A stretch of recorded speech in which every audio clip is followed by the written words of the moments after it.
All right, I want you to just picture this for a second.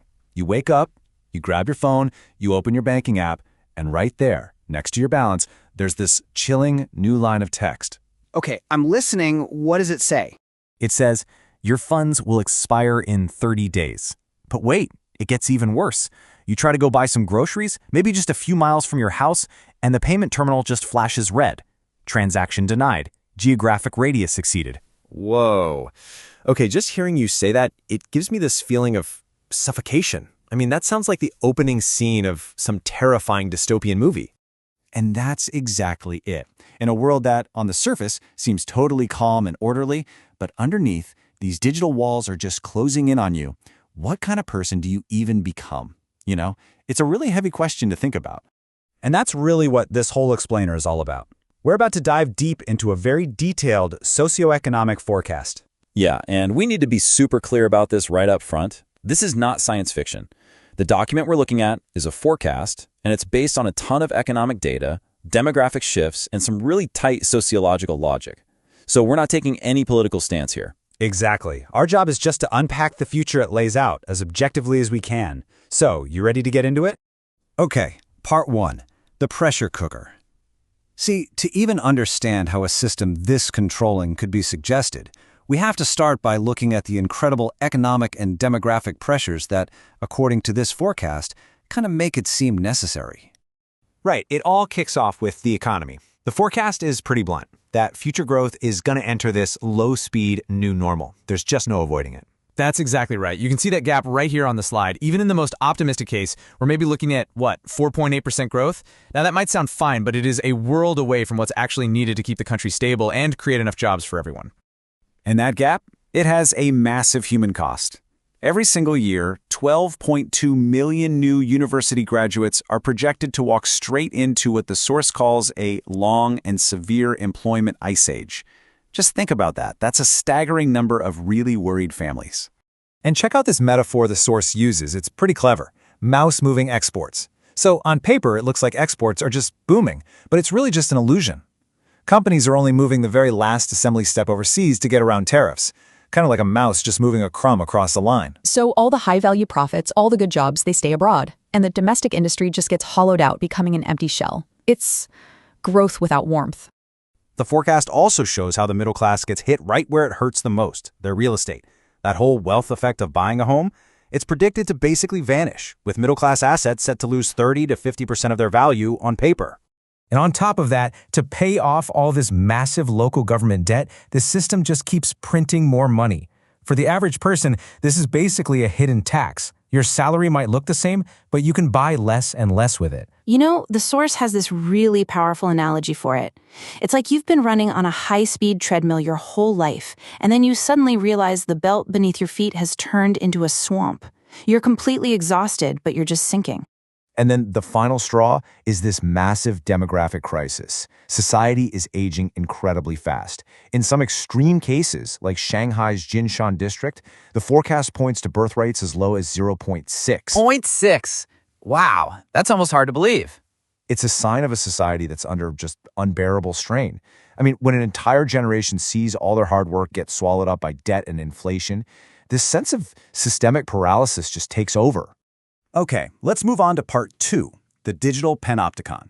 So, if the economic engine is sputtering out, how on earth does the system stay stable? Well, according to this forecast, the government's entire legitimacy has to shift. It has to shift from "follow me and I'll make you rich" to "without me you will all descend into chaos." It goes from prosperity to security. And to deliver that security at a very low cost, the forecast rolls out this idea of a digital panopticon. So control is no longer about having police on every street corner, it's about an AI that's constantly monitoring everyone's risk score. And this slide just illustrates the process perfectly.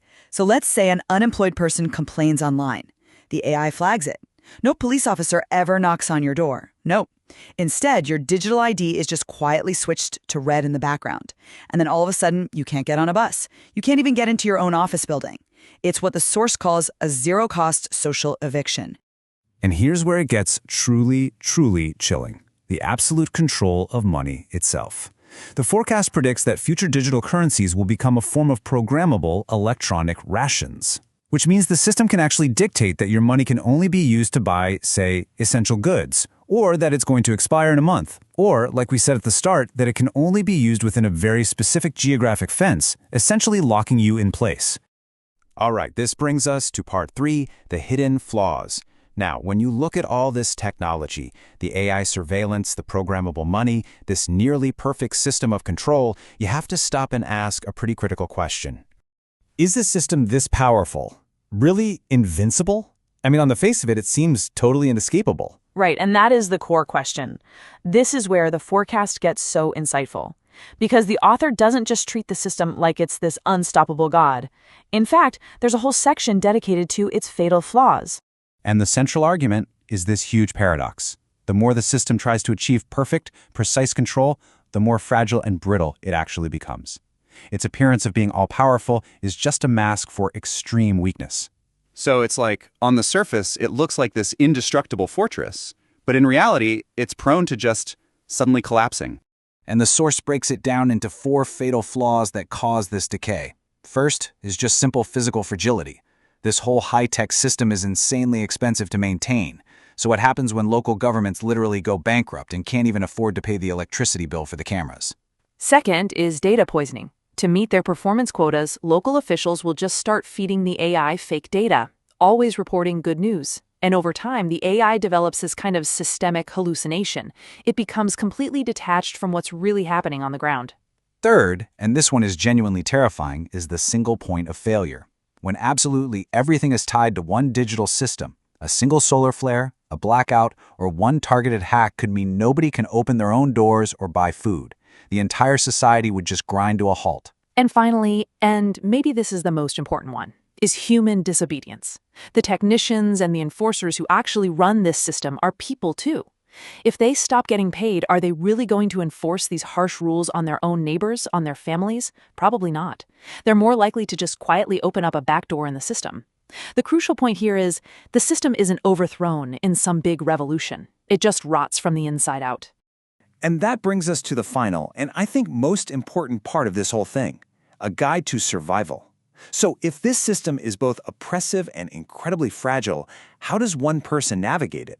Here we shift from the big macro analysis to a micro-level guide for your own personal resilience. And the core philosophy is captured so perfectly by this analogy from The Shawshank Redemption. Oh, I love this. Andy was the perfect model prisoner on the surface, super compliant. But every single night for 20 years, he was secretly digging a tunnel to freedom with a tiny little rock hammer. And that's the strategy, right there. Overt compliance, but covert preparation. The source actually lays out 3 very concrete strategies for digging that tunnel. First is cognitive decoupling, basically disconnecting your own mind from the system's propaganda. Second is cellular connection, building these small, real-world networks of trust. And third is spiritual salvation, creating an inner world that the system just can't touch. And what I find so interesting about this slide is just how practical these actions are. You know, for cognitive decoupling, it means building a shadow library of actual physical books and practicing digital minimalism to shrink your data footprint. For cellular connection, the document argues that 10,000 followers online are absolutely worthless compared to 3 real-world friends you can trust with your life. It also suggests learning pre-electric skills, things like farming, basic repair, first aid, because when the system eventually fails, those are the skills that will actually matter. And finally, spiritual salvation. This is about developing an inner belief system, whether that's philosophy or faith or just a personal code that the system cannot format. This completely redefines what victory even means in this scenario. The system's goal is to format you into a compliant little component, so your victory isn't in overthrowing it. No, it's in outlasting it. It's about remaining healthier, more human, and more sane than the system itself. And that, right there, is a profound kind of victory. So if there's one core takeaway from this entire forecast, it's that while the system's collapse might happen overnight, a single power outage, your own resilience won't. Exactly. True resilience, what the source calls the awakening of a free soul, that's something that's built slowly, quietly, through years and years of deliberate, unseen preparation. So we want to leave you with this final thought. Just imagine millions of people, each one quietly digging their own little tunnel, learning real skills, building real trust. Then, when that inevitable moment comes, when the power finally does go out, what emerges might not be chaos at all. It could actually be the birth of a new analog society that was already fully formed, just waiting right beneath the surface. So the question is, will you be ready to be one of the first people to push open that door and walk out into that wilderness?